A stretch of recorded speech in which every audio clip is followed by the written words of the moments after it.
and welcome guys to your favorite channel Shiv Gauri health and business centre. Guys पिछले जो एक video है मैंने उसमें आपको बताया था कि आपको जो बिज़नेस है वो आपका कैसे ग्रोथ करना है, क्या क्या चीज़ें जो है वो याद रखनी है। और इन चीज़ों में से मैंने आपको एक बात बताई थी कि आपको जो लोकेशन है आपका जो है वो प्रॉपर तरीके से आपको सिलेक्ट करना है। मतलब लोकेशन ऐसा हो जिसके बेसिस पे जो है आपका जो बिज़नेस है या फिर जो आपकी शॉप है या फिर आपकी जो कंपनी है वो ज़्यादा से ज़्यादा चले, ज़्यादा से ज़्यादा मुनाफा कमाए और ज़्यादा से ज़्यादा प्रोडक्ट जो है वो सेल आउट हो जाए, दैन ज़्यादा से ज़्यादा आप कस्टमर्स को जो सर्विस दे पाओ। तो आज की इस वीडियो में हम यही जानने वाले हैं कि हम ऐसे कैसी लोकेशन सिलेक्ट कर सकते हैं जो हमारे बिज़नेस के लिए या फिर हमारी कंपनी के लिए या हमारे शॉप के लिए ज़्यादा से ज़्यादा बेनिफिशियल होगी। तो सबसे बात लोकेशन मतलब क्या कि जहाँ पे हमारा ये होता है, मतलब हम कहते हैं हमारे शॉप का रहने का वो ठिकाना होता है। सच कहूँ तो जैसे कि कंपनी का जो स्थायी जो ठिकाना होता है या फिर शॉप का जो रहने का ठिकाना है उस हिसाब से हम प्रॉपर उससे लोकेशन कहते हैं। तो सबसे पहली बात कि आपको देखते वक्त ये देखना है कि जब आप वो कोई कंपनी चला रहे हो या फिर कोई शॉप डाल रहे हो तो first of all you have to see कि आपको क्या देखना है कि वो आप उस शॉप में कौन कौन से प्रोडक्ट जो है वो सेल आउट करने वाले हैं। मतलब कौन से प्रोडक्ट जो है वो ज़्यादा से ज़्यादा सेल आउट हो सकते हैं। दैन उसके बाद जो है वो आजू बाजू की जो भीड़ है वो आपके पास उस एरिया में आ सकती है क्या। अभी इसके बारे में हम सबसे ज़्यादा कंसिडरेशन करेंगे कि अगर साइट में मतलब किसी शहर के पूरे बैक साइड में जाने के बजाय अगर आप अराउंड स्टेशन में या फिर अराउंड बस स्टैंड वगैरह जो है स्कूल्स वगैरह है वहाँ पे अगर लोकेशन खुद के शॉप की या फिर खुद की कंपनी की अगर सिलेक्ट करोगे तो वो ज़्यादा से ज़्यादा बेसिकली अच्छा होगा। या फिर कॉलेजेस के यहाँ पे होगे तो ज़्यादा अच्छा होगा। अभी क्योंकि वहाँ पे जो है वो भीड़ जो है वो ज़्यादा से ज़्यादा चालू होती है। देन अगर हम मार्केट प्लेस में कहें तो भी अगर आप अपना शॉप रखोगे तो भी वो ज़्यादा बेसिकली ज़्यादा अच्छा होगा।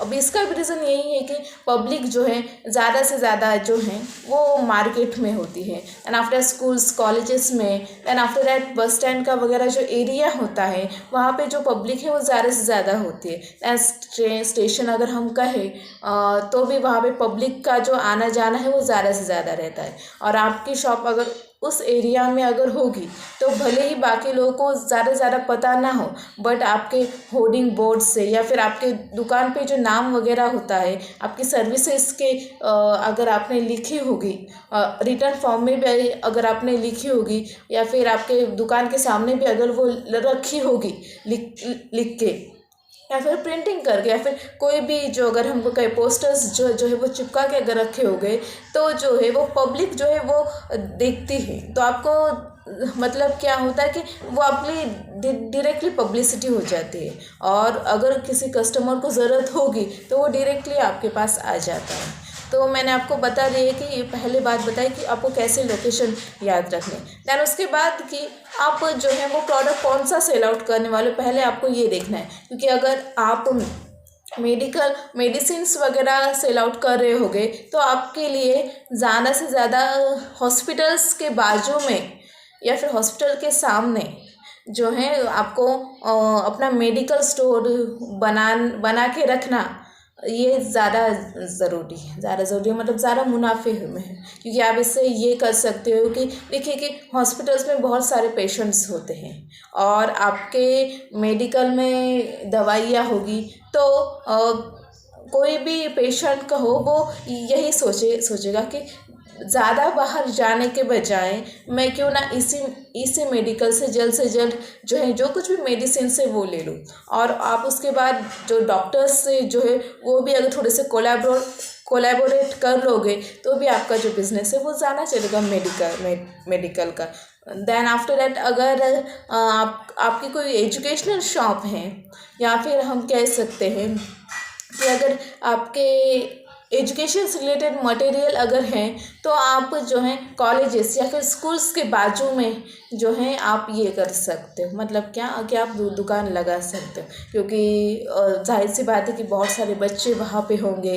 दैन उसके बाद जो है अभी बच्चों को नई नई चीज़ें, एजुकेशनल चीज़ लगती रहती जैसे कि notebook, books, then after that pencil, erasers, compass box, ऐसे बहुत सारे एजुकेशनल चीज़ जो है वो रहती है। तो फिर आपके वहाँ पे जो है सेल आउट होने के चांसेस ज़्यादा से ज़्यादा है। तो मैं इसीलिए कहती हूँ कि जस्ट लोकेशन जो प्रॉपर तरीके से दिखे, एंड आफ्टर दैट आप वहाँ से भी थोड़ा सा कोलैबोरेशन अगर कर लोगे तो वो आपके लिए ज़्यादा मुनाफे में होगा। तो मैंने आपको ये भी बता दिया कि आपको मतलब प्रोडक्ट देख के लोकेशन सिलेक्ट करना है। दैन थर्ड बात ये है कि शॉप आपने अगर कोई बना भी लिया तो अभी शॉप आपको कैसा चाहिए ये भी आपको याद रखना होगा, क्योंकि ऐसा ना हो जाए कि आपका जो सामान है वो ज़्यादा हो जाए और आपको जो है वो शॉप में मतलब शॉप के लिए वो जगह कम पड़े। तो आपको ये भी याद रखना है कि आपका जो सामान आएगा वो आप प्रॉपर तरीके से स्टोर आउट कर पाओगे क्या, या फिर स्टोर करने के लिए जगह भी है क्या उतनी। सो आपको ये भी देखना है कि प्रॉपर स्पेस जो है वो आपको स्पेस कितनी मिल रही है और आपका जो सामान है वो कितना आपका बजट में है, कितना आप लाने वाले हो, ये भी देखना है। दैन उसके बाद आपकी जो फाइनेंशियल कंडीशन है वो भी कैसी है, कि आप जो कुछ भी आप लोकेशन आपने सिलेक्ट भी कर ली बट आप फाइनेंशियली जो है वो उतना दे पाओगे क्या, पेड आउट कर पाओगे, क्योंकि उसके बाद आपको उससे मुनाफा भी कमाना है।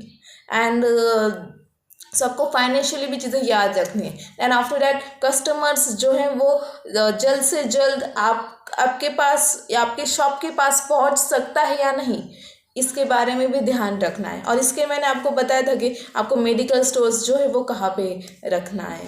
दैन आफ्टर दैट मतलब हॉस्पिटल के बाजू में रखना है। दैन जो आपका एजुकेशनल अगर कुछ शॉप होगा तो आपको वो स्कूल्स या कॉलेजेस के साइड में रखना है, ताकि वहाँ पे क्या होता है कि जो कस्टमर है वो आपके पास जल्द से जल्द पहुँचता है। दैन और एक बात कि आपको ये भी याद रखनी कि पब्लिक सर्विस जो है वो तो आप प्रॉपरली दे पाओगे या नहीं।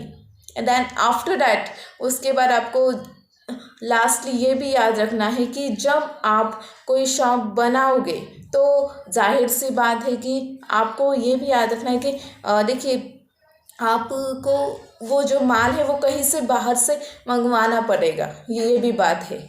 सो जो ट्रैवलिंग की जो सर्विस है आपके शॉप तक कंफर्टेबली मतलब अच्छी तरह से बिना कोई बेझिझक पहुंच सकती है क्या, मीन्स आई मीन टू से कि वहाँ पे इतनी रोड की फैसिलिटीज़ है क्या जहाँ से आपका जो सामान है वो किसी गाड़ी से आपके शॉप तक पहुँच सकता है।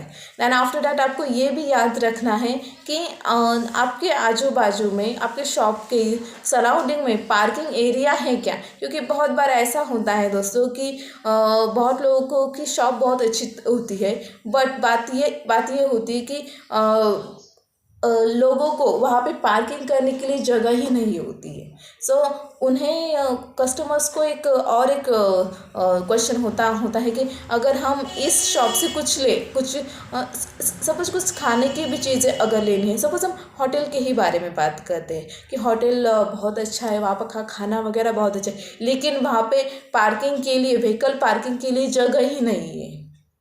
तो थोड़ा सी सोचने की बात है कि एक कस्टमर फिर इस भी सोच में पड़ता है कि आखिर वो पार्किंग करेंगे तो कहाँ करे, क्योंकि देखिए वो उन्हें खाना खाने के लिए कुछ समय लगेगा, भले ही वो अकेले आए हो या फिर अपने फैमिली के साथ आए हो या फिर अपने फ्रेंड्स के साथ आए वो।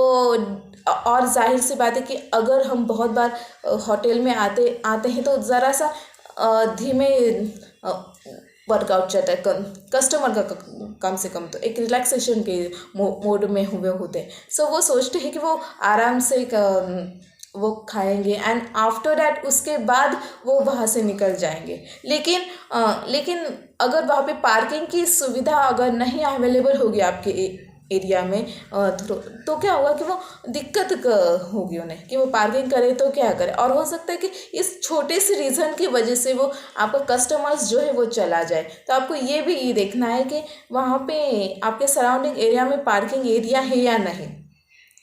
और बहुत सारे मॉल्स में मैंने तो ये भी देखा है कि बस पार्किंग के लिए ही भी वो स्पेसिफिकली अलग से चार्ज लगाते हैं। सच कहूँ तो मतलब कि मॉल की तो एंट्री तो है ही उनके पास, बट अगर गाड़ी की अगर पार्किंग करनी है तो उसके चार्जेस अलग से है। तो मैंने आपको इस वीडियो में आपको बता दिया कि आपको लोकेशन जब सिलेक्ट करना है तो क्या क्या बातें याद रखनी है। उसमें मैंने आपको बताया कि आपको प्रोडक्ट की जो सर्विस है वो आप जल्द से जल्द अवेलेबल कर पाओ, ऐसी रोड की सुविधा पहले से तैयार रख लिए। एंड पार्किंग एरिया जो है, व्हीकल पार्किंग एरिया, वो भी ज़्यादा से ज़्यादा चाहिए। देन आफ्टर दैट कस्टमर्स जो है वो कंफर्टेबली आपके पास पहुंच सके, ये भी जो है आपको उसका भी ध्यान रखना है। देन आफ्टर दैट कि ऐसे कोलैबोरेशन अगर आप करके करोगे तो आपका जो बिज़नेस है, आपकी जो कंपनी है, देन आफ्टर दैट आपका जो शॉप है वो ज़्यादा से ज़्यादा चल सकता है, मुनाफा कमा सकता है।